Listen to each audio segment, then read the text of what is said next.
Salut l'équipe, nous sommes ravis de vous retrouver en direct ce soir pour parler de basket européen. On va faire une grande preview de l'Euroleague et l'Eurocup. Deux compétitions européennes que nous allons retrouver sur Squeak, une nouvelle plateforme qui arrive. Mais avant d'en parler en plus en profondeur, on va présenter ce petit plateau de stars. À ma droite, comme d'hab, Erwan Abotret, spécialiste du basket européen. Comment ça va ? Spécialiste, exactement, basket européen, tout ce qui est l'Euroleague, l'Eurocup, c'est ma spécialité. Ta spécialité. Et tu fais des fins de phrase comme ça aussi. Merci Erwan. À côté de toi, vous l'avez vu, Stephen est avec nous. Stephen Brun, comment ça va ? Salut Thomas, salut tout le monde, en pleine forme. Très content de venir parler d'un basket qui me régale aussi, comme Erwan, le basket européen. Le basket européen que vous chérissez tous les deux. Et que on a baigné dedans, on est né dedans. Vous avez baigné dedans, tout à fait. Loin plus ou moins. Loin de la NBA. J'aurais aimé en baigner autant que toi, en tout cas. De l'autre côté du plateau, un autre joueur qui a connu les parquets européens, Ali Traoré. Comment ça va ? Très bien, et vous ? Très content écoute, d'être là. on est ravis de te retrouver, Ali. Ouais, moi aussi, je suis très content d'être là. Parler comme l'a dit Stephen, de basket européen. C'est mon dada, donc avec plaisir. Alors, il n'y a que des passionnés, des anciens joueurs et aussi des commentateurs.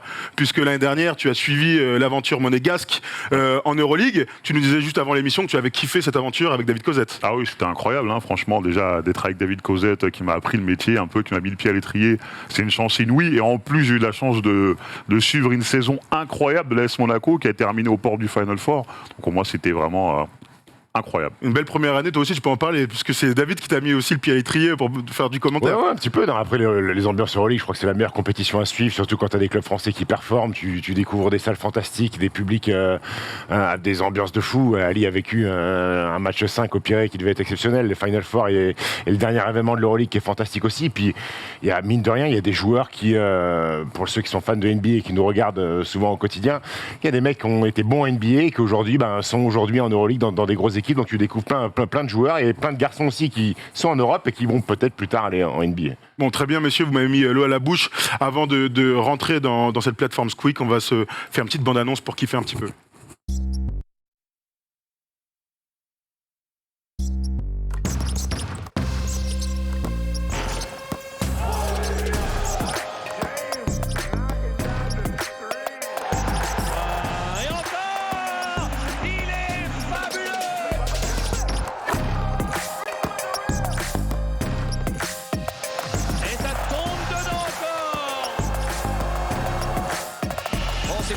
C'est gonflé.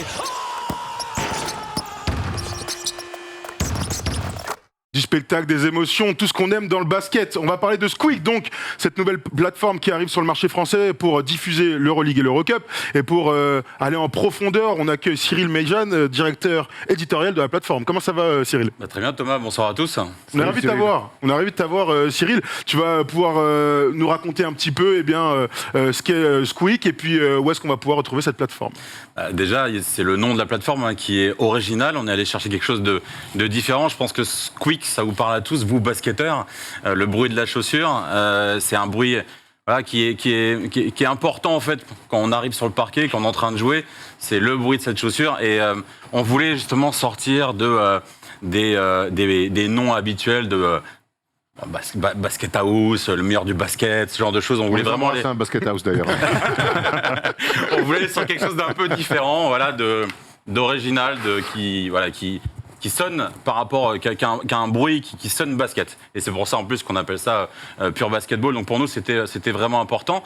Et puis oui, la plateforme sera lancée demain, Squeak.tv, disponible partout sur internet, sur les différentes applications, sur les différents portables et bien sûr sur la télé. Alors notre objectif, il est vraiment de mettre en valeur le basket. Notre objectif, il est d'apporter quelque chose de... Alors bien entendu, il y aura tous les matchs en direct, tous les matchs d'Euroleague, les matchs d'Eurocup des clubs français, mais on veut autre chose, on veut aller chercher autre chose. On a construit une équipe éditoriale avec des commentateurs expérimentés comme David Cosette. On a réuni des duos comme David avec Stephen ou David avec Ali, t'en parlais par rapport à l'an dernier. Mais voilà, l'objectif c'est de faire une plateforme différente de toutes les plateformes qui ont pu être faites précédemment et avec une équipe éditoriale avec des personnes qui sont vraiment confirmées dans le monde du basket, qui sont des personnes qu'on connaît, par exemple le coach Laurent Loniam, avec lequel on espère qu'il y aura des débats enflammés avec Stephen dès jeudi soir à Villeurbanne ou avec Ali à Bologne vendredi soir. Et puis des personnes un peu nouvelles dans le commentaire, comme comme Cédric Ferchaud, comme Pape Philippe Amagou, même s'ils ont déjà commenté sur d'autres chaînes au niveau régional. Mais voilà, l'idée c'était vraiment de construire une équipe éditoriale originale, avec des caractères différents. Et puis surtout, après, dans le traitement éditorial, on va essayer de faire quelque chose de béton armé.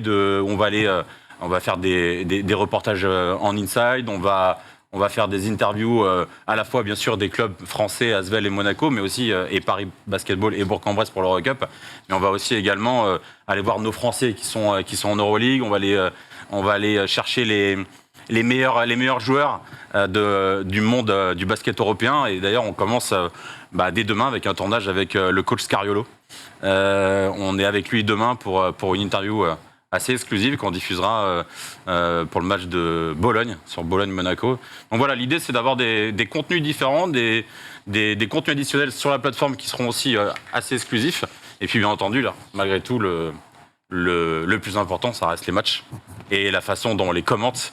Et en tout cas, moi, je suis très fier de l'équipe qu'on a construite et je suis très fier d'avoir des grands gaillards comme Stephen et Ali pour commenter avec David, la voix du basket, et puis avec des commentateurs assez jeunes comme Maximilien Leliard et Nils Onimus. En tout cas, on est aujourd'hui mardi en direct, vous le savez. Si vous regardez cette émission demain en replay mercredi, eh bien l'application est lancée. Si vous regardez mercredi 5 octobre, le début de l'Euroleague, ce sera donc jeudi 6 octobre. Ça va commencer quand même avec 2 super affiches à 20h avec l'Asvel Olympia Milano, commenté par là-bas. Par David et Stephen. David et Stephen. Avec David Cosette. David et Stephen donc au commentaire pour cette super affiche de l'Asvel. En même temps, il y aura aussi le Panareal commenté à ma gauche. Tout à fait. Par là. Donc vous êtes directement aux commentaires, messieurs, pour suivre les meilleures équipes. Et puis tu me disais que tu partais à Bologne dès vendredi pour se faire un kiff en direct, le Bologne-Monaco sur place avec nos Frenchies dont on va parler dans quelques instants. C'est plutôt pas mal pour une première semaine.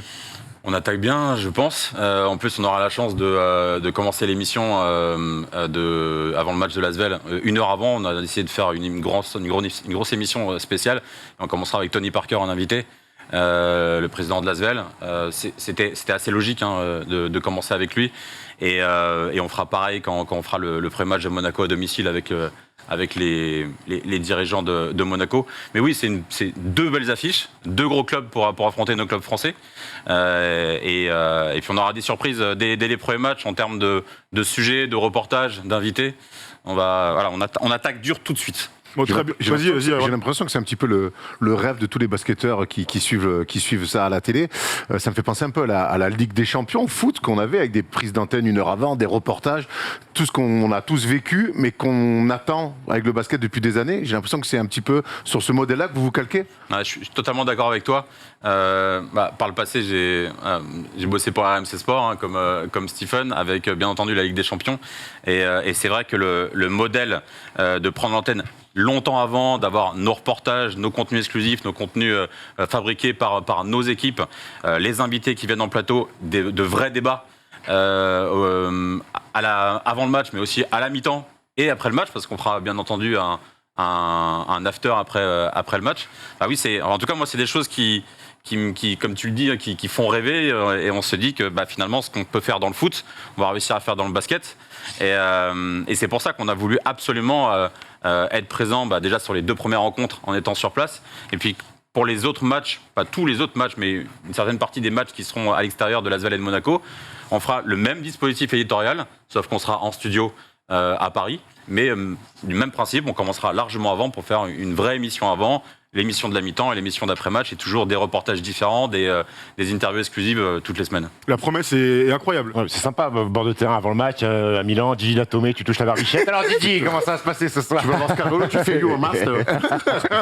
D'ailleurs, on aura des journalistes bord terrain. On a décidé aussi d'avoir ça dans le dispositif avec Julie Galap et Charlotte Sauvager, qui seront notre voix en bord de terrain, et qui feront les interviews des coachs avant le match, qui feront, s'il y a des guests dans les différentes salles qui seront présentes pour aller faire les interviews, et puis qui seront le relais de David, Stephen, Ali et Laurent pendant les shows, pour aller prendre le pouls dans la salle, aller discuter avec les spectateurs, aller aussi sur tous les matchs à l'extérieur, dont les ambiances un peu chaudes qu'on connaît en Europe.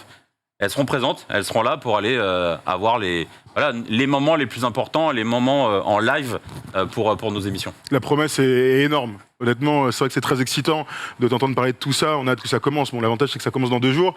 Combien coûte cette plateforme jusqu'à combien on peut aller et est-ce qu'il y a une offre de départ, Bien entendu. de lancement? Alors on est à 7,99 € par mois pour le pass mensuel et puis pour le pass annuel.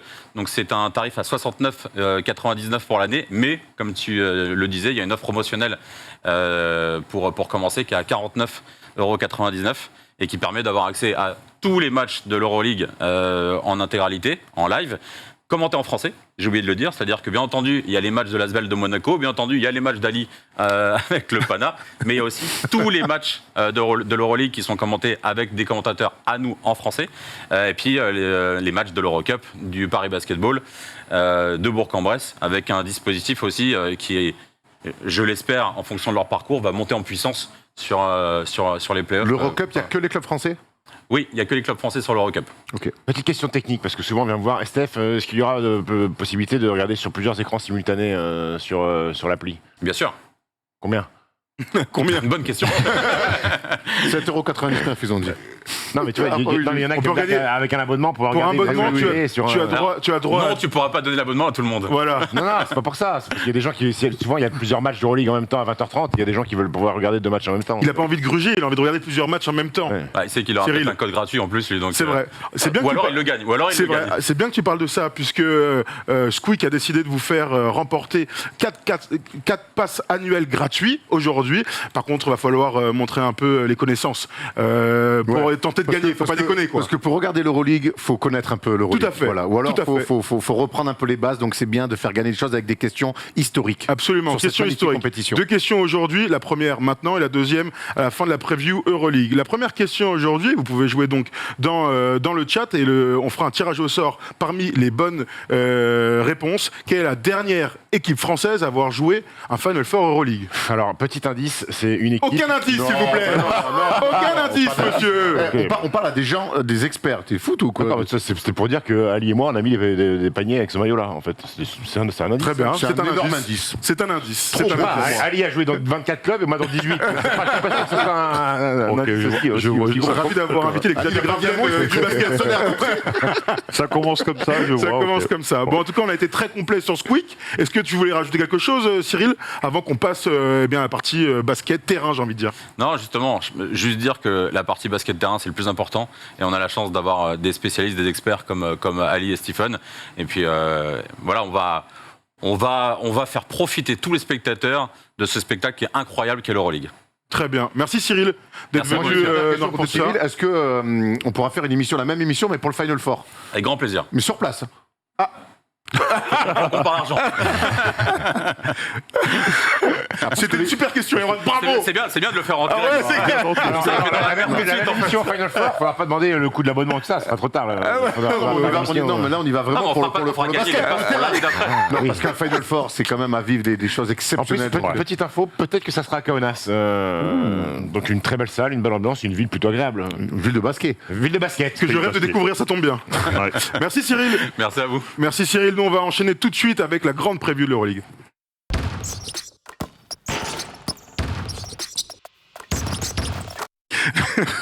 Des petites bêtises pendant les jingles, rien d'incroyable. Ouvrons le grand chapitre du basket, du terrain, le vrai, celui de l'Euroleague. Vous le savez, il y a 2 équipes françaises engagées cette saison en Euroleague, l'Asvel donc et l'AS Monaco. Commençons par l'Asvel, puisque l'équipe de Tony Parker, président propriétaire, l'année dernière a fini 14e sur 15 équipes engagées. On sait que les équipes russes ont été suspendues en cours de saison, 8 victoires pour 20 défaites. Il n'empêche que cette équipe de l'Asvel a eu beaucoup de changements à l'intersaison et que notamment Nando De Colo, la superstar française de l'Euroleague, est arrivée. Messieurs, un petit mot sur l'Asvel. Qu'est-ce qu'on peut espérer, Stephen, de cette équipe en Euroleague? Qu'est-ce qu'on peut espérer? Écoute, moi j'ai envie de voir haut pour les Villeurbanais. Alors je vais même aller sur un bilan chiffré. Et j'ai envie de voir l'Asvel gagner entre 13 et 15 matchs cette saison. L'année dernière, la saison a été compliquée. Même s'ils débutent sur les 8 premiers matchs, je crois qu'il y a 6 victoires de défaite, ils sont quasiment leaders. Et après les blessés, Covid, bon, ouais, ça a été le trou noir le restant de la saison. Quant quand tu prends Nando De Colo, Geoffrey Lauvergne, tu t'achètes quand même une petite garantie de connaissance du très haut niveau Euroleague, même si, tu l'as dit, il y a 8 nouveaux joueurs, donc il va falloir que les mecs apprennent à se connaître.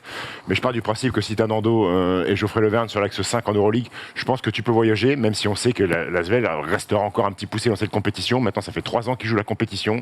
Il commence à connaître les rouages de la Ligue, à connaître les autres équipes. TJ Parker commence à connaître aussi le très haut niveau en termes de coaching. Donc moi, j'en attends bien plus que ces 2 dernières saisons. Et Juan, est-ce que toi aussi, tu es positif comme Stephen, tu en attends un bilan presque équilibré?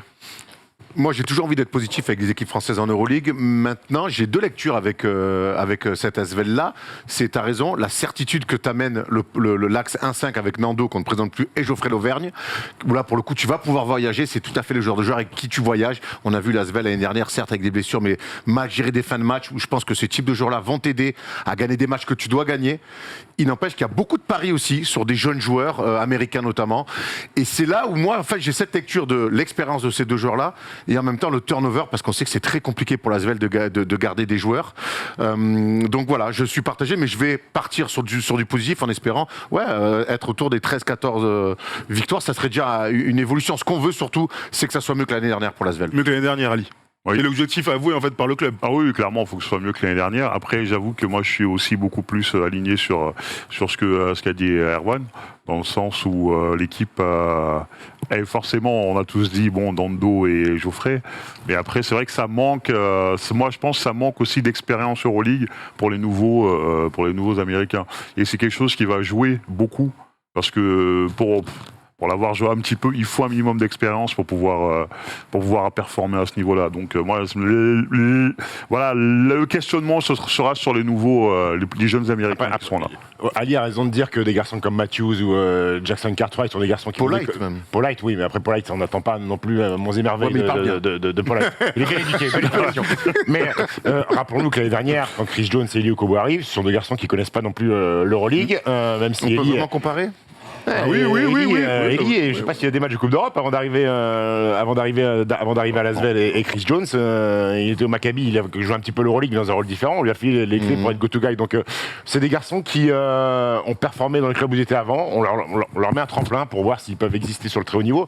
Bien sûr qu'il y a même Yves Ponce, ça reste une interrogation de savoir Yves Ponce comment peut évoluer sur un niveau européen qui lui a connu que la formation américaine. On connaît ses qualités athlétiques. Maintenant, on a envie de le voir aussi sur du basket un petit peu plus structuré. Mais elle me plaît bien cette équipe, sachant qu'ils ont encore la possibilité de recruter un garçon vraisemblablement sur le poste intérieur, parce que peut-être que la doublette Yves Ponce et Amine Noah en Euroleague sur le poste 4 va peut-être être juste, donc ils ont encore un spot d'étranger à mettre dans cette équipe. Est-ce que pour les novices, parce que je suis sûr qu'il y a certaines personnes qui nous regardent ce soir et qui vont s'intéresser à l'Euroleague, est-ce que vous pouvez me donner un petit peu les points forts de cette équipe? On sait que ça a été un peu difficile dans ce début de championnat, mais Ali, Steph, si quelqu'un veut se lancer, les points forts et les points faibles qu'on peut retrouver sur le terrain cette saison en Euroleague pour l'Asvel.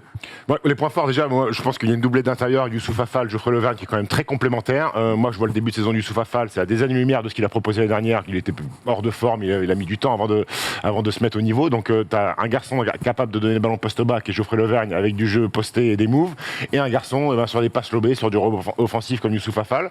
Et puis, tu as pas mal d'options extérieures. David Lighty, qui est quand même le taulier de cette équipe.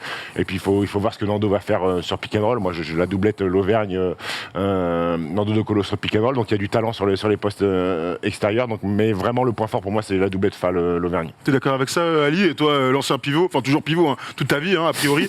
Mais est-ce que pour toi aussi, c'est cette doublette à l'intérieur le point fort de l'équipe? Je suis tout à fait d'accord pour avoir joué avec Youssoufa. C'est vrai que l'année dernière, j'étais un petit peu dubitatif de la façon dont il jouait à l'Asvel, comment il était utilisé. À la fin de la saison dernière, il a montré ce qu'il pouvait faire. Et là, moi, je sens qu'il va tout casser. Du côté de Geoffrey Lauvergne, c'est un guerrier, on le connaît, hein, le mec qui vit. Voilà, c'est quelqu'un qui a été capitaine aux Partisans Belgrade. Donc, on sait que pour être capitaine aux Partisans Belgrade, il faut avoir un cœur énorme. Donc, c'est quelqu'un qui a un cœur énorme et qui aura à cœur de porter haut les couleurs de l'Asvel. Un mot sur TJ, champion de France, double champion de France avec l'Asvel. On sait qu'il y a eu pas mal de départs, on l'a dit tout à l'heure. Erwan, qu'est-ce que tu attends aussi de TJ dans son évolution en tant que coach? Ben dans cette évolution, c'est mieux gérer aussi les fins de match. On se souvient que l'année dernière, on a eu la chance de lui parler sur une fin de saison où il était très frustré de certains matchs qui avaient échappé à l'Asvel. Et en ça, quand on a pu le voir au Média Day de la Ligue nationale de basket, il disait que Nando, ça allait lui faire gagner du temps, puisque Nando était un joueur fantastique, mais c'était aussi un coach.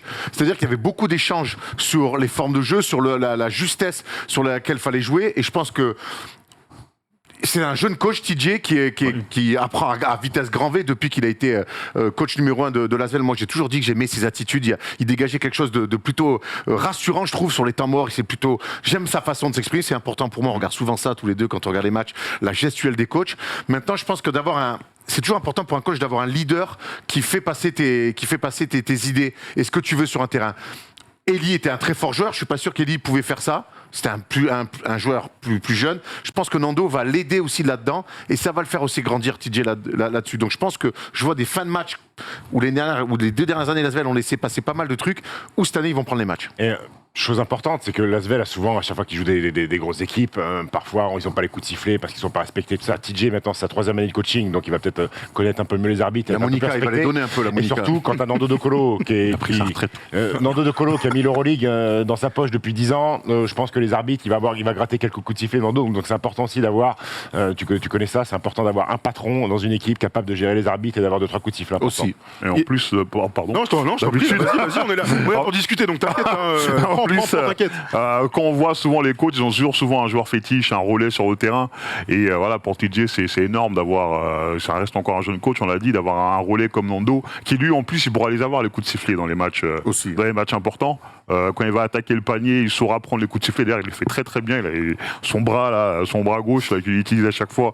Il l'utilisera pour avoir des fautes. Spécialité maison, ça, voilà. c'est clair. Donc voilà, je pense que cette saison-là, Nando De Colo sera le joueur fétiche de TJ Parker et son relais. La dernière chose qui est importante. Moi, j'avais juste une question pour vous, les On est là gars. pour discuter. On sait que l'Asvel a une wildcard pour encore 8 saisons, 8 ou 7 saisons. 10 ans. C'est 10 ans. Ouais. Est-ce que on sait que donc du coup, il n'y a pas de descente en Euroleague, mais est-ce que cette année, l'Asvel doit se mettre un peu plus la pression sur cette compétition et avoir une exigence peut-être de résultats un peu plus? Alors quand tu connais le loustic à la tête de ce club qui s'appelle Tony Parker, qui est quand même un mec qui est souvent plein d'ambition et parfois fait des déclarations, oui, il veut gagner l'Euroleague, après il se dit oula, peut-être que je me suis enflammé un petit peu. mais c'est sûr que les voir finir avant-dernier de l'Euroleague, ça n'a pas dû plaire dans la maison verte qui est devenue la maison blanche et noire maintenant. Non, je pense qu'ils ont des objectifs élevés. Alors bien sûr que la pression des résultats, tu l'as un peu moins parce que tu sais que ton bail en Euroleague, tu l'as signé, que la nouvelle salle va arriver en 2023, en 2024. Donc les perspectives d'avenir sont très bien. Maintenant, à un moment donné, il faut aussi être bon parce que ça peut faire tâche de dire bon, bah, t'as ta licence, mais à chaque fois tu gagnes 7 ou 8 matchs. Je suis pas sûr que ça soit la tasse de thé de la maison de finir dans les bas-fonds de l'Euroleague. Donc je pense qu'il y a une exigence quand même. Pour ça, je te parlais de 13 et 15, c'est même pas 50% parce qu'il y a 34 matchs. Mais entre 13 et 15 victoires, ça te permet d'exister et en général de finir entre 10 et. Le plus important, c'est d'être là à la fin, tu vois, quand il reste 5-6 matchs, de dire pourquoi pas sur un malentendu gratter. De pas être décroché à Noël, quoi. Voilà, à Noël. Le dernier truc que je voulais aborder, c'était l'identité française que Tony Parker veut inculquer au club par les joueurs. C'est un truc qui est très important pour eux. Je vais les citer, Paul Lacombe, Antoine Diop, Nando De Colo, évidemment, Amine Noua qui revient, Yves Ponce, Zachary Rizaché aussi qui est là, Charles Cahudi, Geoffrey Lauvergne. Ça, c'est quelque chose aussi qui nous plaît, nous, en tant que téléspectateurs français, d'avoir une équipe française avec tout ce que ça comporte qui peut performer. Non, clairement, ça permet aussi au public de s'identifier en sachant que voilà, c'est des joueurs soit qui ont évolué en équipe de France, soit qui ont un futur équipe de France ou ils sont au port de l'équipe de France. Et Tony Parker, il a toujours dit, lui, il est très cocorico, ça on le voit sur sa carrière internationale, et il retranscrit ça dans son club, et je trouve que c'est génial. C'est une très bonne chose pour et puis ça a toujours été nous. Et puis ça a toujours été la marque de Fabio Tipi. À chaque fois, il disait French Team, je veux ma French Team, je veux ma French Team. Donc c'est important de faire des bons coups, de voir des Français qui veulent rentrer, parce qu'aujourd'hui, les budgets des clubs français comme Monaco et l'Asvel permettent aussi de faire revenir des garçons et de leur proposer des tarifs un peu plus concurrentiel que ce qu'ils avaient à l'étranger. Voilà, maintenant, moi, je rêverais d'une équipe comme back in the days à Pau, qu'avec des Français et un ou deux Ricains comme à la grande époque. Mais écoute, c'est bien, t'as 3 champions d'Europe quand même à l'Asvel. Nando, Geoffrey et Charles Cahudi, il me semble. Ouais, c'est vrai. Les 3 champions d'Europe, plus président Tipi, 4e champion d'Europe, et Nicolas Batum, directeur des opérations basket, ça fait Une belle équipe, ça fait un beau sac majeur, ça fait ouais. des breloques, hein. Ça fait des breloques. Bon voilà pour l'Asvel en tout cas, qu'on pourra retrouver donc sur Squeak dès ce jeudi à 20h. Ils vont affronter l'Olympia Milano, une belle équipe dont on va parler dans quelques instants, l'un des favoris, l'une des équipes qu'on a qualifiées de favoris dans cette Euroleague. On enchaîne donc sur la deuxième équipe, celle de l'AS Monaco. L'AS Monaco l'année dernière nous a régalé. Ali a pu suivre ça en première loge, un bilan de 15 victoires pour 13 défaites en saison régulière, une élimination en Grèce contre l'Olympiakos, dont on se souvient tous, quel match extraordinaire, ce match pivot comme on l'aime bien l'appeler, avec Mike James qui a fini dans le 5 majeur de l'Euroleague. Ali, l'année dernière, franchement, t'as commenté tous les matchs. Oui. Tu as commenté tous les matchs, que ce soit à Monaco puis ensuite au Pirée. J'imagine que ça fait partie des grandes émotions de ta vie hors terrain. Ah oui, simplement. surtout que moi, on peut pas. Voilà, on va dire que j'ai quand même du pot parce que je finis ma carrière et boum, j'enchaîne directement sur ça. Ouais, j'ai des émotions incroyables et pas que le match 5 hein, du Final Four. Pardon, excusez-moi, des playoffs. C'est vraiment toute la série. La série de playoffs AS Monaco face à Olympiakos, c'était incroyable du début à la fin, avec des renversements, les matchs serrés, tout ça. Et donc pour moi, c'est vraiment un grand moment de ma toute petite carrière de commentateur. Et pas mal pour un rookie. Et surtout, ce que Monaco a réussi à faire l'année dernière, et sans faire offense à l'Asvel, c'est qu'ils nous ont redonné un peu d'espoir dans cette compétition dans laquelle, les gars, vous êtes bien placés pour le savoir, ça fait combien de temps qu'on n'espère plus une équipe dans un Final Four de Euroleague C'est qui le dernier club qui était Final Four? Oh là là là là. Moi, méfie-toi, je veux mon abonnement gratuit, je vais le lâcher. C'était Je veux juste dire, c'était il y a 25 ans. C'était il y a 25 ans. C'était pas Limoges, en tout cas. C'était avant.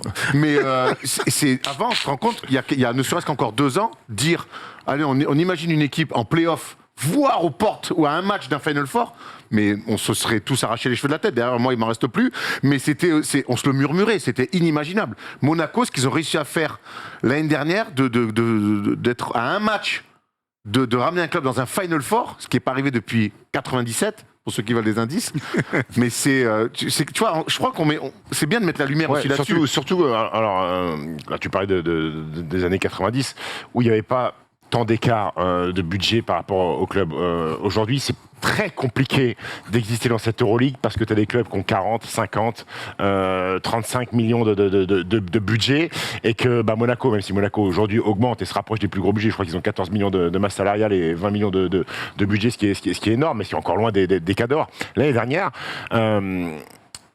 matcher avec Olympiakos, les yeux dans les yeux, pour décrocher un match 5, c'est fantastique. Sachant que ils avaient fait en sorte quand même d'y être, les Monégasques, parce que c'était l'opportunité, il fallait absolument être dans les 8 pour pouvoir reprolonger le bail en Euroleague, vu qu'ils étaient c'était leur première année en Euroleague. de l'Eurocup, ça leur a permis d'aller en Euroleague, et il fallait être absolument dans les 8 pour pouvoir prolonger le bail.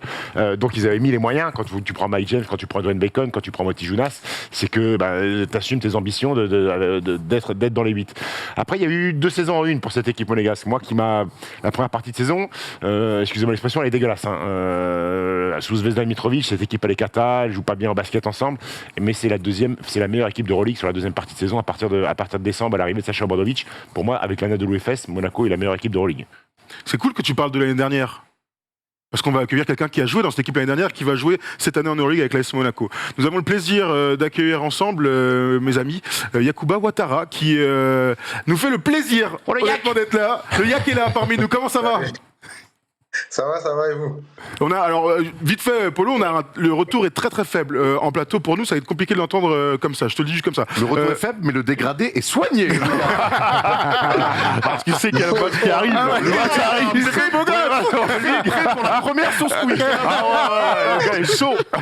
Yacouba, on est ravis de t'avoir avec nous. On parlait du parcours extraordinaire de l'année dernière. Bon, j'imagine que pour toi aussi, c'était extraordinaire de faire partie de ce groupe et de cette aventure.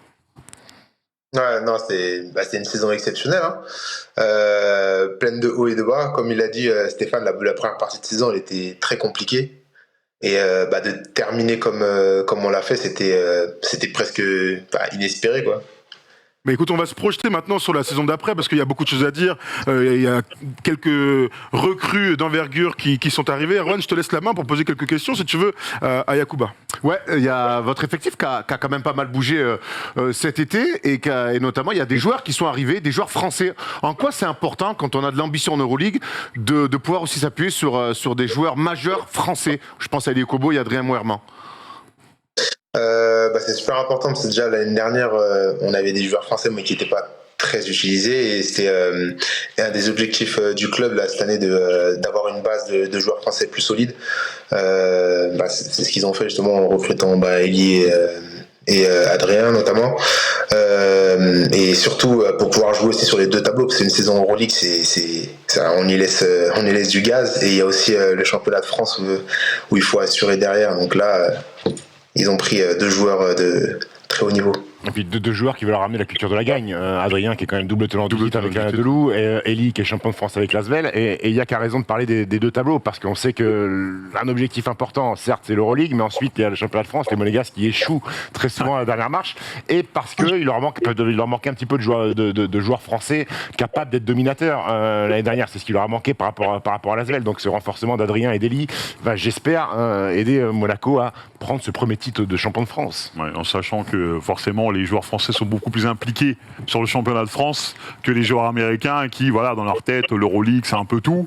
Et une fois que l'Euroleague est terminée, bon, voilà, maintenant c'est relax, tranquille.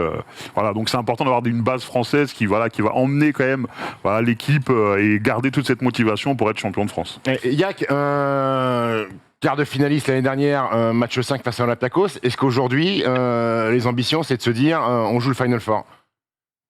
Oui, clairement. Les objectifs du club, c'est de faire mieux que la saison passée. Ouais. Donc, Final Four. Mais alors, dans ce cas-là, on peut pousser le bouchon. On peut pousser le bouchon.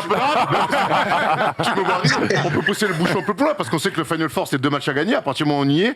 Donc, est-ce qu'on peut, avec un coach ambitieux comme vous avez Sacha Obradovic, avec Mike James, l'année dernière, vous êtes finalement à un match d'une équipe pour aller au Final Four. À 2 minutes, c'est vrai, il a raison. À 2 minutes près, hein, le match, il est encore serré au bout. C'est un énorme Yacouba Ouattara. Un énorme Yacouba. C'est quoi la différence entre se dire on joue le Final Four et on joue le titre? C'est peut-être une question bête, mais j'ai envie de te la poser. Je pense que dans notre cas, il n'y en a pas vraiment. Enfin, je pense que ça enlève une petite pression quand même de se dire on joue le titre. C'est prendre les choses un peu, comment dire, les unes après les autres. Petit à petit, déjà, arriver à se qualifier au Final Four, c'est déjà quelque chose de grand. Et une fois qu'on est là-bas, derrière, c'est sûr qu'on n'ira pas pour perdre, hein. On y va pour gagner le titre, clairement. Donc, là, c'est d'abord faire mieux que l'année dernière. Et c'est ce qui va pas être chose facile à faire. Est-ce que tu sens une différence à quelques jours du premier match par rapport à la saison dernière, par rapport à votre vécu? Vous allez rentrer dans cette Euroleague avec beaucoup plus de confiance, beaucoup plus de certitude par rapport à la saison dernière? Ouais, avec beaucoup plus de joueurs d'expérience aussi. Et je dirais qu'on a un autre profil d'équipe que par rapport à l'année dernière. On a une équipe qui est plus, qui a un profil un peu plus défensif que la saison dernière. Yannick, justement, tu parles du profil défensif. On sait que vous avez sur les lignes arrière des talents exceptionnels, Jordan Lloyd, Mike James et Yokobo, capables de mettre des points. Est-ce que un garçon qui va être important cette année, est-ce que c'est pas John Brown sur le poste 4 qui, le ballon, il l'a pas, bon, c'est pas dramatique, mais qui fait plein de choses. C'était le meilleur intercepteur l'année dernière. Est-ce que tu as pu voir déjà sur ce début de saison que c'était un maillon ultra important de votre équipe? Ouais, sincèrement, ça va être un joueur clé de notre saison. Sur les premiers matchs déjà du championnat de France, on a pu le voir. Le dernier match, je trouve que ça reflète pas mal son impact. Il met pas beaucoup de points, mais il finit avec le meilleur plus-moins de l'équipe. Et quand il est sur le terrain, vraiment, il a une aura qui, il arrive à transmettre son énergie à tout le monde sur le terrain et ça nous pousse vraiment, quoi. D'autres questions, messieurs, au Yak? Ali, est-ce que tu as une intuition, un truc que tu voudrais demander à Yacouba Ouattara?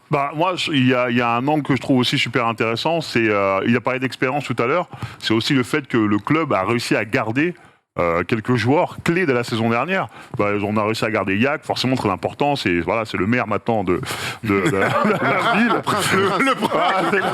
C'est le prince vice de Monaco, c'est bon, on sait, mais on a réussi à garder des joueurs hyper importants comme Alpha Diallo, comme Mike James forcément, comme Théo, Motionas, et moi je pense que c'est aussi important parce que cette équipe qui a fait presque un exploit déjà d'aller en play-off et pratiquement en Final Four, tu gardes des joueurs clés, tu rajoutes des joueurs d'expérience qui ont connu la gagne, ça fait beaucoup quand même. Qu'est-ce qui t'arrive, Stephen? Parce que je pose une question, ma prochaine question à Yacouba. D'accord, évidemment.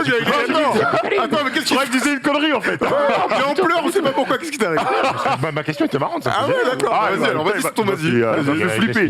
Donc Bah du oui. coup, oui. Alors, on n'a pas beaucoup parlé de ça, mais est-ce que tu penses que c'est un plus pour l'équipe d'avoir aussi réussi à garder ces joueurs clés de la saison dernière?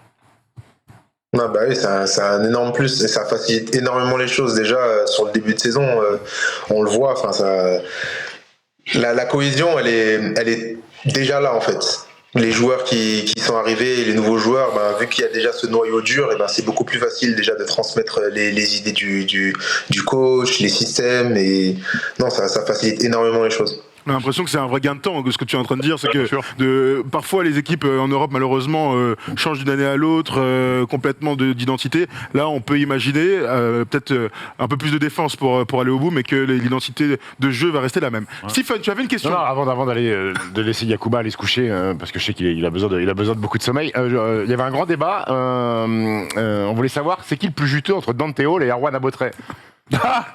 Pardon. Yak. Oula. Yak, tu sais très bien. Je pense que c'est Erwan. Oui, c'est. En tant que mec juteux, en plus, il peut juger. Bel avion. Dante Hall et Ponce, il y a des belles qualités athlétiques. Il y a 2-3 Thomas qu'on devrait voir sur Tu m'as enlevé l'équation au bout de 5 secondes. Pas blague, on parle de... Merci le Yak en tout cas pour cette réponse.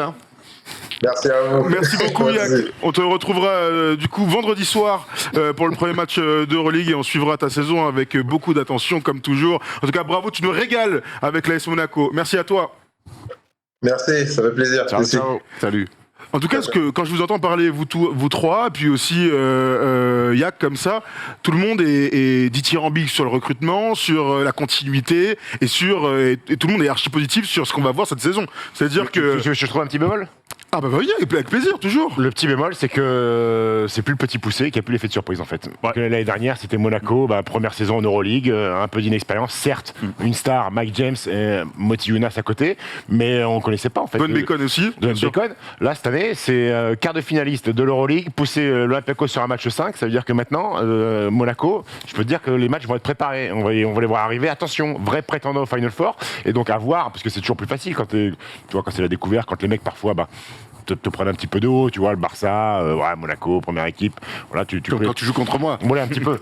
Et donc cette année, ils vont être attendus, respectés, donc on va voir s'ils sont capables de confirmer la saison dernière. Ce qui est sûr, c'est qu'ils sont donnés les moyens des ambitions. Hein. On rappelle que le budget a augmenté de 47% et que tu parlais de la masse salariale, on n'a jamais vu de masse salariale aussi haute dans l'histoire du basket français, tout simplement. Ils se donnent les moyens pour exister et pour même performer en Euroleague. Ils se donnent les moyens, et si on va dans le détail, c'est moi ce que j'aime bien, c'est les lignes arrière. Ils ont des forts, et en Euroleague, on voit, l'Anadolu, ils sont double champions d'Europe parce qu'ils ont Sean Larkin et Micic depuis 2 ans. On sait que les meneurs arrière, les duos meneurs arrière en Euroleague, en général, tu voyages plutôt bien dans la saison avec ça. Et là-dessus, on a l'impression qu'ils ont un des meilleurs backcourt. Le problème, c'est que là, ils ont un trio. Ouais. J'attends de voir aussi comment les gars vont se partager la balle entre Jordan Lloyd, Mike James et Kobo. C'est ma seule interrogation. Mais il va y avoir beaucoup de matchs aussi. Donc, mais après, on voit le Real, il joue à 12 quasiment, tu vois, par moment. Oui, d'accord, mais j'ai aucun souci là-dessus. Maintenant, voir aussi comment les mecs sont prêts à prendre individuellement, à se dire, ce soir, c'est Jordan Lloyd qui a tiré 18 fois et qui a mis 24 points. Là, c'est Mike qui a fait 24 et 12 passes. Vaut mieux gagner des matchs, en tout cas, pour que ça se passe bien. C'est ça. Mais quand t'es Eli Okobo et que t'as eu carte blanche à Lasvel avec Chris Jones sur les lignes arrière, et tu pouvais, c'est toi qui avais quasiment toutes les possessions avec Chris Jones, t'arrives à Monaco, il faut aussi comprendre qu'il y a un Mike James et un Jordan Lloyd, et que parfois, la part du gâteau, on peut savoir et faire sur autre chose parce que sais que tu les mets beaucoup et j'aimerais bien avoir votre avis là-dessus. En quoi la perte de Paris Lee, elle est importante pour Monaco, qui était quand même celui qui parfois mettait un peu d'ordre dans la maison et qui défendait le plomb et qui défendait un peu le plomb. Oui. Surtout ça. Ali va en parler, il l'a commenté. Moi j'adore Paris Lee, mais Paris Lee, pour moi, il était hyper complémentaire de Mike James dans le sens, on le sait, Mike James en défense. Tranquille, mais par ici, par contre, de l'autre côté, il défendait le plomb, mettait la pression tout terrain, et avait peut-être une approche beaucoup plus collective que Mike James, et pour moi, ils étaient parfaitement complémentaires. Donc, du coup, sa perte, elle fait un peu de mal. Mais après, de l'autre côté, Jordan Lloyd, pour l'avoir vu jouer, il donne pas sa part au chien en défense.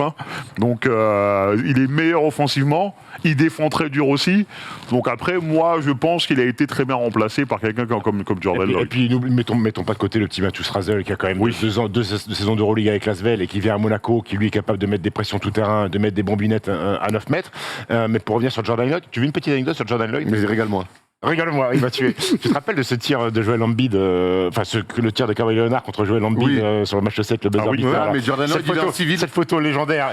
Who is the random guy with the suit? C'est Jordan Lloyd qui est dans le roster mais qui est pas en tenue et qui est là sur la photo, magnifique. C'est le Champion NBA, Jordan Lloyd. Champion NBA. Champion NBA avec les Toronto Raptors. Champion Mais NBA. pour qu'on parle, nous, on a eu la chance de lui parler En un mot, pendant le Media Bah Day. voilà, il est là. Il fait voir, il fait bon. Bravo, vous êtes les meilleurs. Ah, c'est lui tellement. Bah oui. Et pour la petite histoire, il y a plein de mecs qui ont dit Who is the random guy with the suit? Et à la parade du titre, il avait un t-shirt It's me, the moi. random guy with the suit. Ah, c'est énorme. Ça, c'est une belle histoire. On va rester là-dessus. Bah oui, j'ai l'impression, ouais. parler On que aura le temps de parler des livres dans la saison. On a une activité quand même. Ouais, mais Tom c'est une Serafino, c'est le machine. meilleur. Tom et Polo, tu sais pas. Non, mais attends, ils sont incroyables, les mecs. Le mec en régie Polo, Tom Serafino, c'est. On aura le temps de parler d'Eli l'Euroleague. Okobo. C'est l'Euroleague. C'est l'Euroleague. Final Four. On aura le temps de parler sur Squeak d'Eli Okobo tout au long de la saison, avec des plateaux, des interviews, etc. On imagine qu'Eli fera partie des interviewés pendant cette saison. On va enchaîner, les amis, puisqu'on a parlé des deux équipes françaises et ça nous passionnait. On va aussi parler des favoris. On a choisi 4 équipes qu'on devrait retrouver très très loin dans la compétition, pourquoi pas jusqu'au bout. Eh bien, on va commencer avec le double champion en titre, c'est l'Anadolu Efes, l'équipe turque qui sort de 2 années extraordinaires et une victoire face au Real Madrid. L'année dernière, on a ciblé le double MVP du Final Four, Vassili Micic, qu'on a vu avec la Serbie performant à l'Eurobasket. 18 points l'année dernière. C'est une blague évidemment, Ali, hein, me regarde pas comme ça. Donc vainqueur de l'Euroleague en 2021-2022. Est-ce qu'ils sont les grands favoris après 2 titres, ou est-ce que les changements au sein du roster peuvent avoir un impact? Bah, les changements, Parce mon qu'il gars, tu mets Will Clyburn, mon gars. Ils se sont renforcés en fait, c'est ça qui m'inquiète. J'ai l'impression. Les changements, quand tu prends Will Clyburn, qui était un mutant du côté du CSKA, quand tu prends Ante Zizic, qui est peut-être un garçon méconnu, mais qui était au Cavs, qui Un pivot très sérieux. au Maccabi, il a fait une belle première saison d'Euroleague. Tu ramènes Amatemba, qui est un peu le remplaçant d'Adrien Marmin, Qui prend sa place dans le 5, direct. mais qui est un peu plus vertical. Achille Polonara, qui est un très bon joueur, l'italien, joueur bien d'Euroleague. sûr. C'est le petit déplacement du Fener. Exactement. Donc ils se sont renforcés. Maintenant, je suis pas inquiet parce que l'année dernière, le début de saison, il était catalan de loup. Souvent, ils finissent très bien. Shane Larkin s'est fait opérer Du poignet. du sera poignet. absent, Il a en loupé début de d'ailleurs le match contre la France à l'Eurobasket. Il sera absent. Mais bon, il y a des garçons comme Elijah Bryant et Rodrigue Bobois. Moi, je les mets favoris à leur propre succession. Grand favori. Un repeat qui n'a pas été fait depuis le Jugoplastika de Split 89, 90, 91. Tony Kukoc. Tony Kukoc, Gino Radja. Depuis Alors, 30 ans, pas de triplé. Pour Ali, s'il te plaît. pour avoir commenté l'Anadolu Efes en pré-saison contre l'AS Monaco, alors il manquait On beaucoup sait de que joueurs. les saisons en Europe. Ouais, mais il manquait beaucoup de joueurs et je peux vous garantir qu'ils vont être très très chauds. hein. Surtout Will Clyburn. Oh là là. Ce que tu me dis souvent de l'effet, c'est que faut parler du coach Ataman aussi, qui est quand même un personnage assez. oui. C'est vrai qu'il y a un truc qu'on n'a pas dit, c'est que l'Euroleague, c'est aussi la Ligue des coachs. oui. Et que du coup, il y a beaucoup de personnages à découvrir. Lui, pour le coup, c'est le contre-exemple. C'est un personnage, mais il y a plein de joueurs qu'on dit notamment que c'était un coach qui préparait pas ses entraînements et qui donnait beaucoup de responsabilités. C'est l'une des équipes qui se rapproche le plus de ce qu'on peut voir en NBA. Ouais. Bah, avec Clairement. Micic et Larkin, beaucoup d'ISO, énormément d'ISO, beaucoup de pick and roll et switch, et après ça joue du 1 contre 1, petit sur grand, ou de temps en temps on met la balle à l'intérieur, grand sur petit. Et Ataman s'est vanté tout l'été en disant moi je veux coacher en NBA. C'est vrai que l'Anadolu, c'est ce qui se rapproche le plus de la NBA, du jeu sur du open court, du tir en première intention à 3 points, pas de joueurs de post-up, là ils vont en avoir un avec Ante Zizic, est-ce qu'ils vont l'utiliser ou ils vont plus l'utiliser sur du short roll parce qu'il est capable de le faire aussi. Ergin Ataman est un coach pour moi très petit technicien, très fort manager. Quand tu as des beaux joueurs comme ça, sanguin aussi, laisse-les jouer. Sanguin aussi, Laisse-les ouais. jouer. Après, tu peux dire merci à Micic et Larkin et merci au président parce qu'il faut avoir l'argent pour les payer. Mais quand tu as des garçons comme ça, allez-y, messieurs, faites-moi plaisir. Il pourrait pas Et être ils ont coaché par régalé. Jasukivicius, par exemple. Je suis pas sûr, non. Ou Pesic en équipe de Serbie avec Micic. En tout cas, l'Anadolu, donc grand favori. Est-ce que vous avez quelque chose à rajouter? Nos Français, on va suivre nos Français à fond. Tu l'as dit, Amatemba et Rodrigue Bobois qui a prolongé. Ils vont avoir encore une fois tous les deux des rôles super importants. Ils ont commencé d'ailleurs en Super Coupe de Turquie dans le 5 majeur pour les deux. Amatemba, il y a une vraie progression pour notre ami qui du Pinard arrive à l'Efes. Il retrouve l'Euroleague. Ouais. Il retrouve Il retrouve oui, du Pinard à l'Efes. Il a gagné avec Milan. En 2018, c'est Avec ça. Milan, ouais.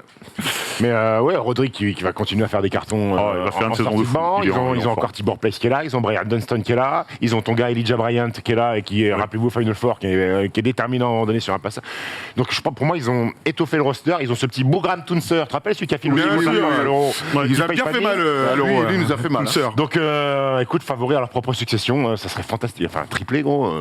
En Euroleague. Bravo, hein, chapeau bas, gros. Bravo, Enfin, chapeau bas pour cette équipe de l'Anadolu. On suivra tout ça avec beaucoup d'intention. Autre équipe, c'est le Real Madrid, les finalistes du dernier Final Four.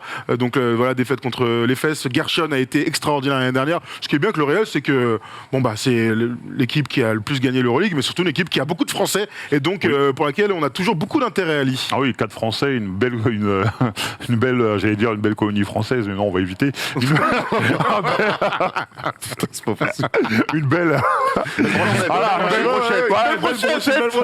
Une belle brochette de Français avec le petit nouveau dedans, c'est Peter Corneli qui vient de Denver, si je me trompe pas, a fait un peu de G-League. là-bas. C'est une équipe qu'on aime voir jouer et en plus leur effectif en passant pour avoir préparé le match là face au Pana, ils sont 18 les mecs. Hein. Ouais, ça m'a pris 2 heures pour faire l'effectif. Après, tu vas voir qui joue pas, c'est compliqué. Mais ouais, clairement, hein, pour moi, avec les Fesses, le Real Madrid sont clairement les 2 gros favoris de cette Euroleague, avec Milan. Ils ont recruté fort. Hein. Ils ont recruté fort, mais il y a un petit changement de philosophie. C'est de coach. Pablo Lasso, ouais, c'est ça. C'est plus Pablo Lasso, c'est son assistant. Mais on sait que Pablo Lasso, quand même. Chus Matteo, il s'appelle. Ouais, oui. Chus Matteo. Donc après, c'est son assistant. Donc on imagine qu'il y a une continuité, mais en quoi ça peut changer un petit peu les choses côté Madrid? On sait que Pablo Lasso, cette équipe du Real Madrid est une équipe. C'est 2 salles de ambiance avec l'Anadolu. Hein. Autant Larkin et Misic peut jouer 38 minutes, autant au Real Madrid, il n'y a jamais un mec qui va jouer plus de 24 minutes. Les 12 joueurs sont capables de jouer. Je ne suis pas sûr qu'ils changent. Quand tu as fait tes 8 ans assistant de Pablo Lasso, 2014 à 2022, tu es quand même imprégné de cette philosophie. Forcément, tu as envie de mettre ta petite touche à toi. Mais les bases sont là. Tu as Walter Tavares, Vincent Poirier dans la raquette, tu peux voyager. Tu fais revenir petit Chacho, petit Filou à la main, Chacho Rodriguez. Et la nouveauté, c'est Mario Hezonja. Quid de Mario Hezonja? J'ai envie de voir Mario Hezonja dans un collectif profond avec 12 joueurs, parce qu'on sait que quand il était au Pana ou en Russie, il aimait bien avoir la white card et prendre beaucoup de ballons. Et on peut le dire, il croquait de ouf. Tu peux le dire. Une croquette. Et Zanan Moussa, qui arrive de Murcia, qui est de bien s'intégrer à Madrid. Qu'est-ce qu'il est fort, lui. En finale de la Supercoupe d'Espagne. Donc moi, ils se sont renforcés également. Écoute, c'est encore une fois alléchant. Maintenant, le Real Madrid, c'est automatique Final Four, hein, avec l'effectif qu'ils ont. T'as encore de Sergio Llull, Abalde qui est là, Adam Anga, il y a du matos. Et en plus, ils se débrouillent quand même chaque année pour nous sortir une petite pépite. Parce qu'ils nous ont sorti un petit jeune là, Hugo González, qui a 16 ans. Il a joué 4 minutes, il a mis 4 points. Voilà. L'année dernière, ils avaient Nunez qu'ils ont prêté. Voilà, ils ont toujours un mec. Ils sortent toujours un gamin. Là. Il arrive à avoir du temps de jeu en ACB ou en Euroleague. Et puis on a très peu cité son nom parce qu'on le voit plus en championnat de France depuis longtemps. On le voit malheureusement pas en équipe de France. C'est Fabien Causer. Oui, Fabien Causer avec le Real. C'est toujours grand plaisir. C'est toujours grand plaisir. C'est toujours ma gauche. C'est le seul mec qui peut jouer au basket dans tous les pays du monde qu'avec une seule main. Fabien. Ouais. Il est fantastique. Le roi. C'est la vraie bête de Brest. Je l'ai toujours dit. Je lui donne ce titre avec grand plaisir. Et c'est un mec qui, tu vois, Real Madrid compatible, au même titre que des Llull ou que des Rudy Fernandez, des mecs qui s'attachent à un club, qui ont un rôle parfois. Enfin, Fabien, parfois, il fait des matchs où il joue 3 minutes. Il bronche pas. Le match d'après, il fait 18 minutes, il met 14 points.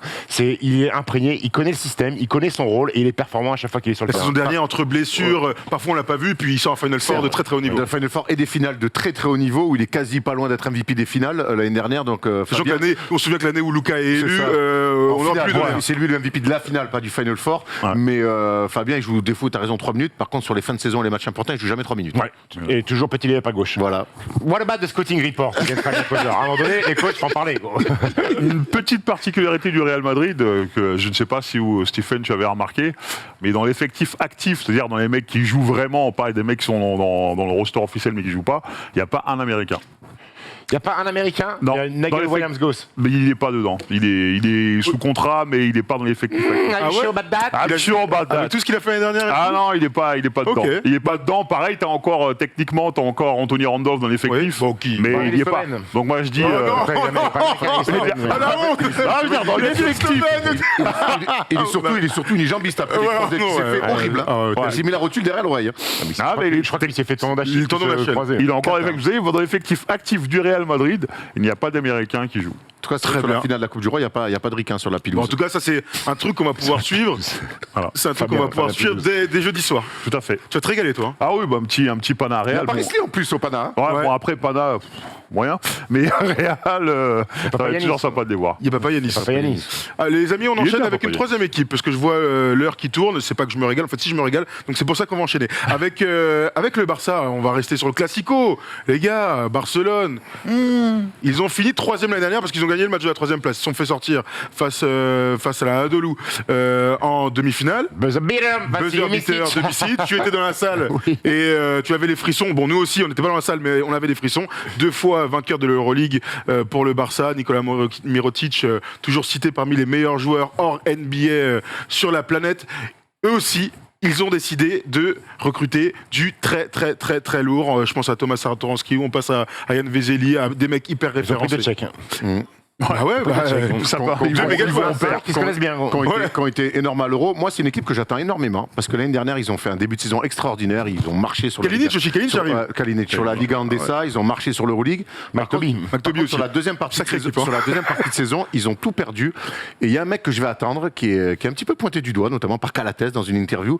C'est le coach Sarunas Jasukevicius, Le voilà, regarde, il est là. qui est un joueur qu'on adore, qui est Bravo, un la personnage qu'on adore vraiment, mais qui est un coach jeune coach encore, et on voit qu'il a une mainmise de fer sur son équipe, et on a l'impression que l'année dernière, les mecs l'ont lâché. Et quand c'est des mecs comme Calates et autres, et on pense aussi à Brandon Davis, je veux voir comment, si lui, l'échec de la saison dernière, Jasukevicius va revenir.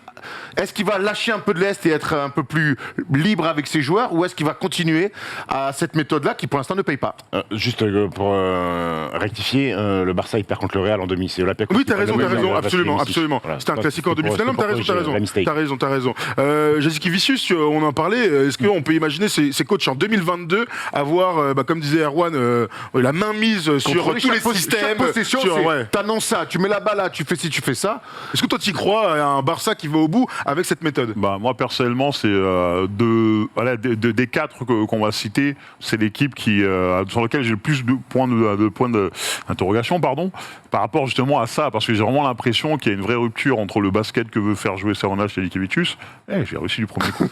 et les joueurs qu'il a, eu et les joueurs qu'il a. Donc maintenant, moi, je veux voir si ça va fonctionner avec plus cette équipe-là que l'équipe de la saison dernière.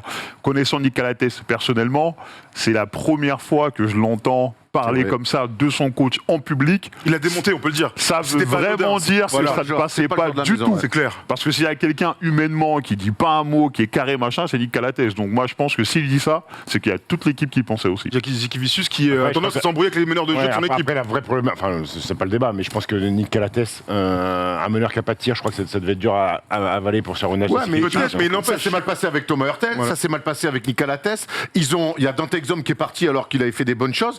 Moi, je veux bien, mais. Ouais, mais après, quand tu regardes, quand t'as des garçons comme Nicolas Mirotic qui reste là, qui est fidèle, alors vous allez me dire, il prend de Il a l'oseille. tous les il prend ballons, le- mon frère. Ah, T'es- D'accord, mais bon, c'est un moment donné. C'est pas petit oseille qui prend. D'accord, excuse-moi, Nicolas Mirotic. J'aurais rêvé d'avoir tous les ballons que Non, mais Mirotic c'est il pas a. ça le Il problème. les a eu en Pro B, on s'en souvient. Tout Nicolas Mirotic qu'il est, même s'il prend de l'oseille, il a tous les ballons. S'il y a un coach qui lui casse les bonbons, il fait pas 3 ans ou 4 ans avec le même coach. Il va dans n'importe quel autre club d'Euroleague ou il retourne en NBA. Peut-être que ça se passe bien avec lui. T'as raison, mais là, on parle vraiment sur les meneurs qui ont l'air de. Bon, après Charas, j'estime un tant soit peu suffisamment intelligent pour comprendre que quand t'as un Rokas Jokubaitis ou un Thomas Satoransky qui sont des joueurs de ballon à qui il faut donner, il faut lâcher un peu de mou sur la laisse, j'ose espérer qu'il va changer un petit peu. Mais parce ça que c'est vrai que dans le tir, c'est à peine mieux qu'à la tête. Hein. Oui, mais dans la création, c'est quand même Ouais. c'est plus grand. Il a fait Oui. 17 passes à l'Euro contre.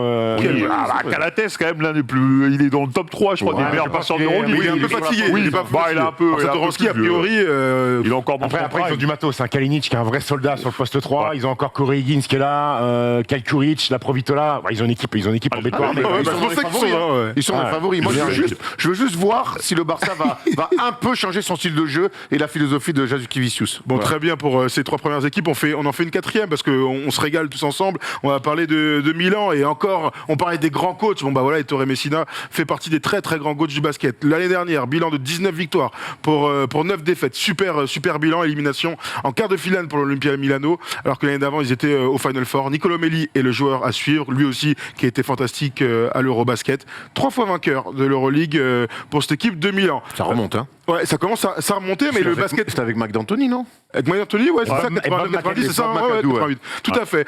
Messieurs l'Olympia Milano, dans les favoris, tout à fait mérité, hein, je pense, encore une fois, un gros projet avec des résultats les dernières années, avec un coach référencé. Bah ouais, le recrutement qu'ils font, c'est énorme. Hein. Brandon Davis, Kevin Pangos, t'as des mecs qui sont là, comme Deshaun Calais, Deshaun Thomas. Billy Il a pas Deshaun, le croqueur. Ouais, si. Ouais. Ce croqueur. Encore un croqueur de plus, hein. Les croqueurs sont passés par Nanterre. Ouais, je demande à voir avec.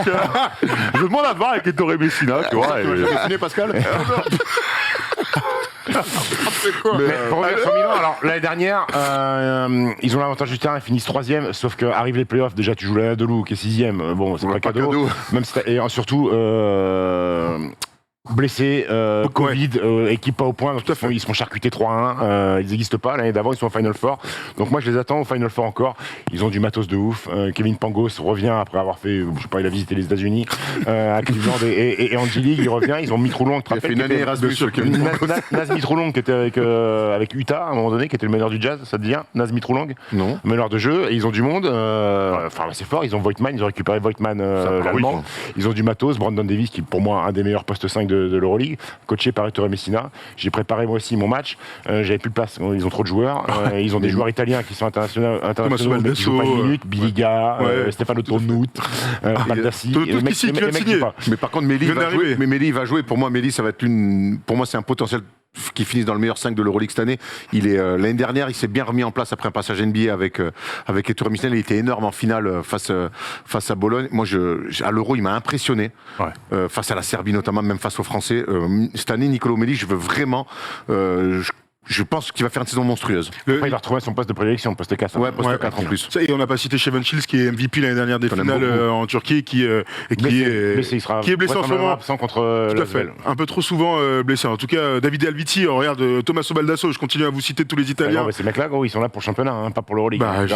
Clairement, donc on ne devrait pas trop les voir sur ce quick. Paul Biliga. Paul Piliga qui a rendu de fiers services à l'Italie. Le flot notre ami, hein. italien. Faut brouiller un petit peu. Un petit peu, il y a de ça. Poste 5. Mais on préfère Flo quand même. Ouais, un physique un peu différent. Alors, des mecs qui mettent la tête contre C'est des vrai. planches et qui avec des Et des contres. coups de coude, voilà. Ouais, Tout à fait. Les amis, il y a quelques Français à suivre quand même qu'on n'a pas cités dans cette Euroleague 2022-2023. On va les découvrir ensemble. Des gars qu'on aime beaucoup. Vous parlez du championnat italien. La Virtus Bologne a 2 Français, Mam Jaïté et Isaiah Cordinier, Moustapha Fall de l'Olympiakos et Mathias Le Sort au Partizan Belgrade. Commençons par nos Italiens qui se sont qualifiés grâce à une victoire en Eurocup l'année dernière. Mam Jaïté, vous le savez, a été MVP de l'Eurocup l'année dernière. Deux joueurs qui n'ont pas passé le cut avec l'équipe de France cet été, mais qu'on va retrouver dans un super effectif là aussi du côté de la Virtus. Et qui vont découvrir l'Euroleague. C'est une vraie étape pour ces deux garçons qu'on aime beaucoup. Et ils vont découvrir l'Euroleague. Alors même j'ai été sur un poste 5, découvrir l'Euroleague, ça va être une vraie récompense pour lui. On connaît tout son parcours et se frotter maintenant au top niveau européen. Ben, on est ravis pour ce garçon qui vient de Malakoff, pour qui on a forcément une attache. Et Isaiah Cordinier, ça a été un crève-cœur de le voir être le dernier quasiment coupé en équipe de France. Mais on sait qu'il a un vrai rôle Sergio Scariolo compte sur lui. Scariolo compte énormément sur lui dans cette équipe de fous furieux où ça tire beaucoup, où ça prend beaucoup de risques. Lui, c'est l'une des valeurs sûres. Et je suis très content de voir ces deux garçons découvrir le très haut niveau européen, le plus haut niveau européen. Ouais, et quand on parle de niveau de l'Euroleague, tu t'aperçois que les deux nouveaux venus qui sont la Virtus et le Partizan, ils ont des équipes de mutants, prétendant à être dans les 8 direct. Donc ce sera un grand plaisir de retrouver notamment Milos Teodosic, Mamjete qui est blessé sur le début de saison, qui fera la maille à l'intérieur avec Jordan Mikey, qui est un très bon joueur de basket sur le poste 5. Écoute, la Virtus Bologne. Ils ont signé aussi le Belge Ismaël Bako. Ismaël Bako, exactement. Très Donc Virtus Bologne d'entrée de jeu prétendant au top 8. Effectif à rallonge. Hein. Ça va être compliqué de mettre 8 équipes à la fin là. Hein. Exactement. Justement, on en parlait un peu avant l'émission, c'est que cette année, l'Euroleague, elle va être beaucoup plus dense, en sachant qu'il n'y a plus les équipes russes. On va dire qu'il y a des joueurs qui auraient pu prendre un gros chèque en Russie et qui veulent pas y aller, et ils se retrouvent dans d'autres clubs, et moi je pense que le niveau va être beaucoup plus élevé cette saison. Là, Il y aura... le 4 pour finir 8ème, ça va être au-dessus des 50%, je te dis. Ouais, Ça va clairement. jouer à 18 victoires, 19 victoires après. Clairement. Ça va être très cool à suivre. On revient sur nos Français. Ce week-end, vous avez peut-être vu que Moustapha Fall a été MVP de la Super Coupe de Grèce. Contre le Pana, c'est toujours Contre bien. le Pana, moi, j'aime il s'est bien installé le grand Mousse. Hein. Moi j'aime Moustapha Qu'est-ce qu'il est Fall. fort, qu'est-ce qu'il domine. Il J'aime nous régale Moustapha trop. Fall d'amour. Moi, pour moi, c'est un pivot, c'est le parfait pivot d'Euroleague. Euroleague dans la passe, dans l'agressivité, dans le jeu. Mustapha Fall, pour moi, c'est l'un des top pivots Euroleague sans problème. Quand on lui donne la balle, c'est mieux. Enfin, si, Oui, quand on lui donne la balle. Tiens, regarde-le, le grand Mousse là. Après, Grand smile. j'ose espérer que Mousse sera en meilleure forme qu'il était avec l'équipe Oui, de France. bien Il a sûr. pas fait la prépa. Il a l'air compliqué. Il a l'air, en tout cas. Ouais, Voilà. Alors, il fallait faire des choix sur les favoris. Forcément, Olympiakos, quand vous êtes au Final Four l'année dernière, vous faites partie des favoris. Kostas Loukas est toujours là, Mousse Fall. Ils ont perdu Tyler Dorsey, qui est parti au Mavs, qui était un peu leur électron libre et qui a fait une énorme saison, remplacé par Isaiah Kanan, qui est un ancien joueur NBA, qui était Électron libre aussi, hein. Galatasaray. Au score. Galatasaray l'année dernière. Galatasaray, mais Olympiakos, qui est forcément prétendant au top 4 ou aussi dans les 5 premières minima. places. À minima, j'ai envie de te On dire. suivra Big Mousse du côté de la Grèce. Oui, Petite dis-nous. anecdote, oui, tu regardes Non, le non, temps. t'inquiète. On est en direct. On est en direct. Sur Twitch, on fait ce qu'on veut. C'est le Juste plateau pour qui dire décide. que T'inquiète. Mustapha Fall, il a un super surnom du côté de l'Olympiakos, c'est le crocodile. Et pourquoi Il sort pas de la raquette, Parce que quand il est dans la raquette, il n'y a personne qui ose y rentrer, Pas tout mal, simplement. pas mal. On aime, on adore. Le dernier, Autorisé par Lacoste en plus, ce Mousse. voilà. le, Make sense. le dernier français, Le mec, il dit n'importe quoi, comme Arsenic en 92. le dernier français joue du côté de Belgrade au Partizan, Mathias Le Sort, qui s'est installé l'année dernière au Partizan. Encore une grosse ambiance, encore un gros projet, encore du cash, encore une équipe qui s'est qualifiée grâce à une wildcard et via l'Eurocup. Putain, ça fait kiffer quoi. Encore un grand coach aussi. Et encore ouais. un grand coach, tout à fait. Encore un grand coach. Il s'éclate, Mathias Le Sort, là-bas. Vraiment, l'année dernière, on a pu le voir dans le championnat domestique et même en Eurocup. Il a l'air de s'éclater, il a l'air d'être apprécié. Et c'est marrant de voir la filiation entre Mathias Le Sort et coach Obradovic. Mais finalement, il a un profil aussi qu'il n'y a pas. Et puis, il amène toujours cette énergie, cette Il est dureté. adoré par le public là-bas. Tu m'étonnes là-bas. Il a un cœur, il a un cœur comme il ça. secoue le cercle. Ouais, c'est clair. Et puis Partisan, tu l'as dit, grand coach, grand recrutement aussi.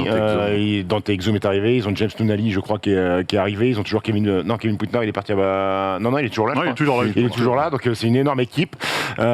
Prétendant, moi aussi, pour moi, ils sont prétendants au top 8. Hein, Les gars, à un moment donné, il va falloir choisir. Voilà, des prétendants. Et d'après les rumeurs du basket européen, deux équipes sont en balance pour rapatrier Facundo Campazzo, donc le Real. Ouais. Et le Partizan Belgrade. Oh la vache. Partisan, waouh. Partisan, ils ont de l'argent, tu ne connais pas vraiment le budget à la base, tu sais pas, mais ils sont là, gros. Pose pas de questions, gros. Ils sont pas, pose pas de questions, ça pose les joueurs, voilà. Nous, on est sur Squeak, on regarde du basket, c'est pas notre problème. là. pas le gros. Si Fernando, il déboule, Fernand, c'est... mais moi, je parlais de Fernando. Mais le genre de foot, Une petite main gauche. un petit flotteur. N'importe quoi. Bon, en tout cas, Facundo. maintenant vous êtes incollables sur cette saison qui arrive en Euroleague. Je vous le disais, hein, ça commence jeudi soir avec nos copains qui sont aux commentaires, sur place, que ce soit en France ou en Europe. Ça va être une saison fantastique à suivre sur Squeak. Mais sur Squeak, il n'y a pas que l'Euroleague. Il y a aussi l'Eurocup. On va en parler en 5 minutes parce qu'il y a quand même des équipes françaises.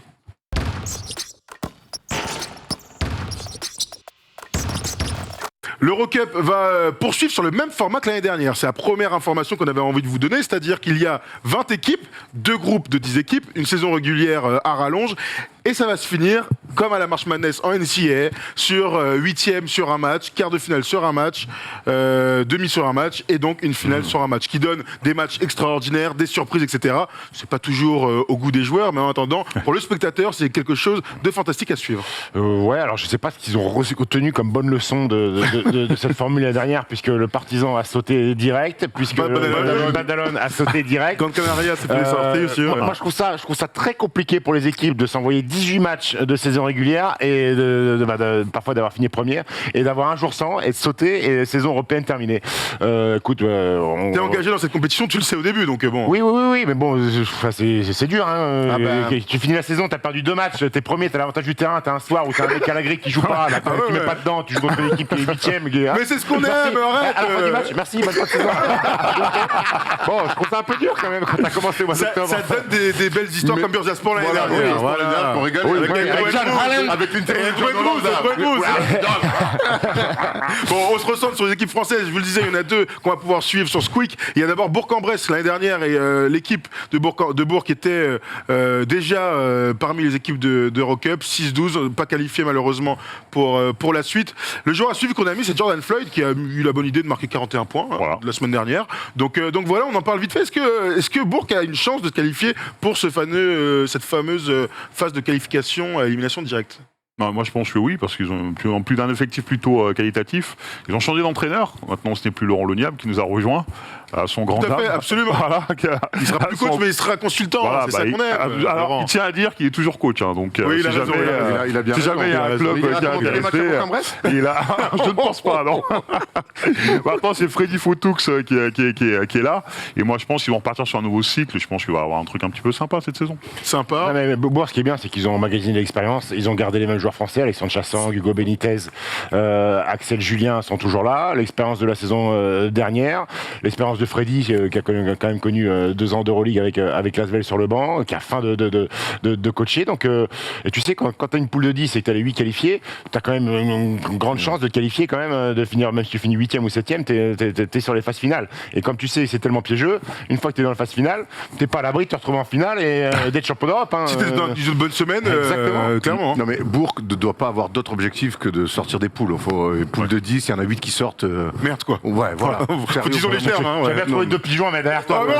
Non mais c'est vrai qu'honnêtement Bourg construit depuis pas mal d'années, a une belle salle, est très bon dans la com. C'est vraiment un club qui a un exemple à suivre dans sa manière de se construire. Là au bout d'un moment faut s'offrir un match. De préférence à domicile pour aller en 8e, pour aller accrocher un quart, mais là tu te dois après la saison dernière de sortir des poules, c'est obligatoire. Très bien, messieurs. Pour Bourg, on va suivre ça avec beaucoup d'attention. Comme toujours, on est les premiers supporters des clubs français. L'autre équipe, c'est une wildcard. C'est celle pour le Paris Basketball que l'on va retrouver dans pour la première fois de cette jeune histoire. Le Paris Basketball est dans une compétition européenne. On a choisi Tyrone Wallace, ancien joueur NBA qui vient de débarquer cet été, donc la première saison du côté de l'Europe. Les amis, Paris Basketball, est-ce qu'ils ont une carte à jouer en Eurocup ? Écoute, j'espère qu'ils vont vite connaître l'apprentissage de la Coupe d'Europe, parce qu'il me semble qu'il y a que Axel Toupane qui a joué des matchs de Coupe d'Europe, et puis Amar Gegic, le Bosnien qui est arrivé un peu tard dans la saison. Tout ça, tu me parles de Tyrone Wallace, tu me parles de Sims aussi, c'est des mecs qui débarquent, qui découvrent le jeu européen. Là, tu vas les envoyer au feu, donc il va falloir l'apprentissage. Kamagaté et Joanne Bégarin ne connaissent pas le niveau européen aussi, donc ils sont jeunes, ils ont envie. J'espère qu'avec l'enthousiasme, l'entrain, même si pour moi il leur manque des joueurs dans cet effectif, et j'espère qu'ils vont en termes de volume là, vraiment. En termes de volume, il leur manque un backup meneur et un backup poste 5 derrière Kamagaté. Mais écoute, c'est une belle découverte pour les gamins, ça va emmagasiner l'expérience. Après, j'ai envie de leur voir gagner des matchs. Axel va avoir un rôle capital dans cette équipe-là pour aller à l'extérieur, tu sais, dans les petites salles coupe-gorge. Axel, il les a connus.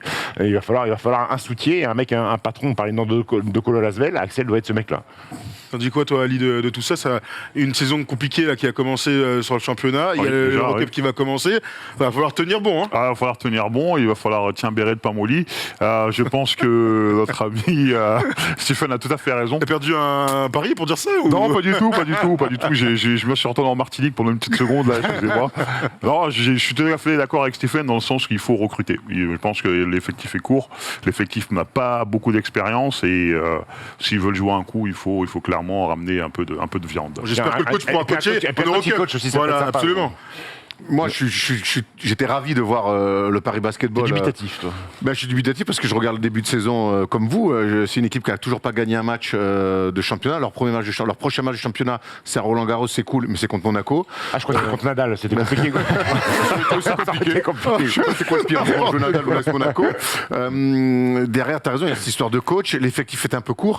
La Coupe d'Europe, c'est très cool pour grandir. On sait que c'est un club qui est en pleine construction et on a besoin, le basket français a besoin d'un club à Paris. Attention à ce que cette Coupe d'Europe ne devienne pas un véritable fardeau, que tu te retrouves pas à vendanger des matchs de Coupe d'Europe parce que tu sais que tu as un match important pour jouer ta survie le week-end. Après, ça peut être l'effet contraire aussi d'un effectif jeune qui se connaît pas, avoir accumulé des matchs, progresser, apprendre à se connaître, à jouer mieux au basket, apprendre la philosophie d'un coach qui vient d'arriver aussi. Écoute, on verra. J'espère qu'ils vont pas laisser trop de gomme. Et puis le problème, c'est que vite gagner en championnat de France, parce que comme tu le dis, si t'es à la traîne, Oui. et ben la Coupe d'Europe, elle passe au second plan parce que la priorité, c'est rester en Betclic Elite. On aura du mal à leur reprocher ça. Hein, là. Donc voilà, mais on sait Sauf que quand t'es invité par l'Eurocup, t'as une wildcard, ça fait tâche de bazarder la Coupe d'Europe. Ça, c'est clair. Après, c'est une équipe de Rennes. Toute leur histoire, ça a été fait. On se souvient que leur première année en Pro B, ils en perdent 8. Ils sont à 2 doigts de faire les playoffs à la fin. Deuxième année, ils montent. Après, ils montent sur un énorme run de fin de saison quand ils accèdent à l'élite. L'année dernière, il faut un run pour se sauver aussi. C'est une équipe de run, donc voilà, c'est une équipe qui a du retard à l'allumage, mais on espère en tout cas pour Axel et ses coéquipiers que ça va C'est rouler cette année. C'est bien que le club parisien, Paris Bah, bien Basketball, sûr. Mais oui, en semaine, essaye de Évidemment. remplir Carpentier. On va y aller. À l'Europe, voilà. Avant d'accéder à cette nouvelle salle qu'on attend tous. Porte de la Chapelle. Porte de la Chapelle, ce sera pour 2024, c'est pas tout de suite, mais en tout cas, on pourra y aller tous ensemble. On a fait gagner tout à l'heure, grâce à la première question, des abonnements, des passes annuelles Squeak. On va vous faire gagner 2 autres passes annuelles tout de suite maintenant, avec une deuxième question. Vous jouez tout de suite et parmi les bonnes réponses, on va tirer au sort les noms des gagnants qu'on va contacter, tout simplement, c'est mieux comme ça. Tout à l'heure ou demain. Ils répondent dans le chat. Ils répondent dans le chat, Ils seront tirés absolument. au sort. Deuxième question, les amis. Contre quelle équipe Monaco s'est-il incliné en quart de finale de l'Euroleague la saison dernière? Commenté par Ali Traoré. Question simple, mais c'est surtout pour vous faire gagner des passes annuelles. On a envie que vous découvriez la plateforme et que vous disiez à vos potes combien elle est fantastique et combien le basket européen est de très très bonne facture et qu'on se régale grâce à ça. Les amis, c'était un plaisir de vous avoir. Partagez, Thomas. C'était très cool, hein, cette heure de preview, de se remettre dans la saison régulière de l'Euroleague avec tous ses favoris, avec toutes ses stars, parce qu'on peut le dire, il y a beaucoup de stars sur les différents parquets. Squeak va nous offrir le meilleur des spectacles européens. Squeak. C'est le bruit de la chaussure. sur le Bravo, parquet. mais c'est génial. Enfin, ça, c'est plutôt un Ça, visuel, c'est pas ça. défensif. Hein, Ouais, ouais. Alors, il y a différents squeaks. Il y a le squeak de Shaquille O'Neal avec son 62 fillettes et le squeak de Muggsy Bogues. Mais c'est quoi la différence entre les deux? Parce que. Eh ben, il y a un squeak qui est agressif. Squeak. C'est Shaq et Muggsy Bogues, c'est. Voilà. Il est toujours comme ça, c'est ça qui est dingue. Ce hein. qu'on peut noter, c'est que Stephen Bray est déjà dans sa saison d'Euroleague. Les amis, on vous souhaite une très belle saison. Ouais. Régalez-vous aux commentaires, Embrassez les régalez-nous copains et aussi. régalez-vous. Nous, on sera Bah devant, en oui. tout cas, à regarder. On sera devant à regarder tous ensemble. On espère que vous aussi vous regarderez à fond. Ça se passe donc le basket européen sur Squeak. On va vous souhaiter une belle semaine de basket européen. L'Euroleague revient donc jeudi et puis voilà, on vous souhaite d'être en forme. vendredi, Bologne-Monaco. Et ben voilà, super. Ben voilà. Allez, bisous à tous, bonne soirée et merci à tous pour la confiance, ça régale. Ciao. I don't know if I'll see you later. So I'm bout it if you bout it, yeah. My head has been spinning, I might need a minute. I've been dying to kick it, so just come with if you with it. And this game that we're playing, you want me but won't say it. If I told you I'm leaving, you would be so